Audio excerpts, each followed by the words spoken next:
আসসালামু আলাইকুম, আমি সুলাইমান চুয়াডাঙ্গা থেকে। আমরা জায়গুন ডেইরি শপ থেকে একটা মিষ্টি অর্ডার করছিলাম, এটা সাতক্ষীরাতে। ওয়াও, মিষ্টির রাজা। মিষ্টান্ন খাইতে কে না পছন্দ করে। আমরা যে মিষ্টান্নটা অর্ডার করছিলাম ওইটার নাম কিন্তু ছানা চপ। এই ছানা চপ মিষ্টান্নটা দেখেন,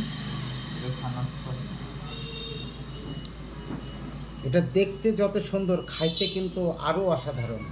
আমি যখন এটা মুখে দেব তখন কিন্তু আমি হারিয়ে যাব। আমি এখন স্টার্ট দেব। অবশ্য আমি ছোট ছোট করে কামড় দেবো, যেহেতু বড় করে কামড় আমি দিতে পারবো না, চাইলে পারবো না। ওয়াও, অসাধারণ। কি যে স্বাদ।